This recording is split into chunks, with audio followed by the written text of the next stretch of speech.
রিজিক ফিক্সড। চিন্তা করেন, রিজিক ফিক্সড। আপনি হালাল ভাবে গেলে ওইটা পাবেন, হারাম পন্থা অবলম্বন করে ওইটাই পাবেন, বাড়বে না। তা অনেকে কিন্তু এই জিনিসটা বুঝে না, সে হারাম পথটা বেছে নেয়, আলটিমেটলি গুনার ভাগিদার হয়। দুনিয়াও সে লাঞ্ছিত অপমানিত হইতে পারে, পরকালে তো আল্লাহ মাফ করুক, তার কি অবস্থা হবে আমরাই ভালো জানি। তো আল্লাহ তাআলা বলতেছে, কেউ যদি আল্লাহকে ভয় করে, কোনো সুযোগ পেয়েছে অপরাধ করার, মানুষের সম্পদ ভক্ষণ করার সুযোগ পেয়েছে কিন্তু করেনি, তার জন্য কি রকমের পুরস্কার রয়েছে। আল্লাহ তাআলা বলতেছেন যে আল্লাহকে ভয় করে, আল্লাহ তাআলা তার জন্য পথ সৃষ্টি করে দেয় এবং তার রিজিকের দরজাগুলো প্রশস্ত করে দেয়। কোথায় থেকে রিজিক আসবে সে চিন্তা করে মিলাইতে পারবে না।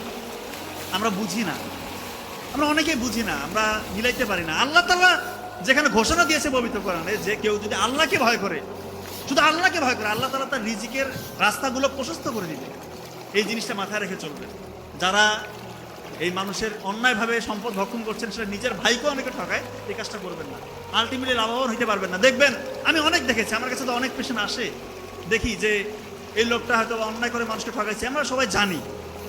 দেখা যাচ্ছে এমন এমন রোগ হয়েছে, ওটার চিকিৎসা ওনার পক্ষে করা সম্ভব হচ্ছে না।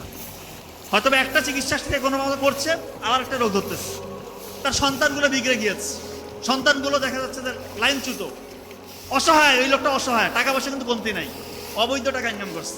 অবৈধ টাকা ইনকাম করে যে সন্তানকে খাওয়ায়, ওইটা ওই সন্তান নষ্ট হওয়ার মূলে থাকে, এটা একটা হাদিসের কথা বলছে। আর হালাল উপার্জন করে যদি আপনার সন্তানকে খাওয়ান, সেটা ইনশাল্লাহ তাকে তার উত্তরোত্তর তার উন্নতি হবে। এই জন্য হারাম ইনকামের দিকে যাবেন না। অনেক সুযোগ আপনাদের আসবে, আমি বিশ্বাস করি এখানে যারা আছেন আপনাদের সবার ইমান আছে, যথেষ্ট ইমান আছে, এই কারণে আপনারা এরকম একটা স্কুলে আপনাদের সন্তানকে দিয়েছেন, যেখানে দুনিয়াবী শিক্ষা এবং আখিরাতের নাজাতের একটা ব্যবস্থা ইনশাল্লাহ ওরকম একটা ট্রাকে রাখার চেষ্টা করা হয় এখানে। তো আপনাদের ইমান আছে বলেই আপনি এরকম স্কিল এসেছেন। তো যারা বেশি ইমানদার, আল্লাহ তাআলা কিন্তু ওদেরকে টেস্টটা করবে আরও বেশি, পরীক্ষা হবে আপনাদের একটু কঠিন। এই জিনিসটা সবসময় মাথা করবেন।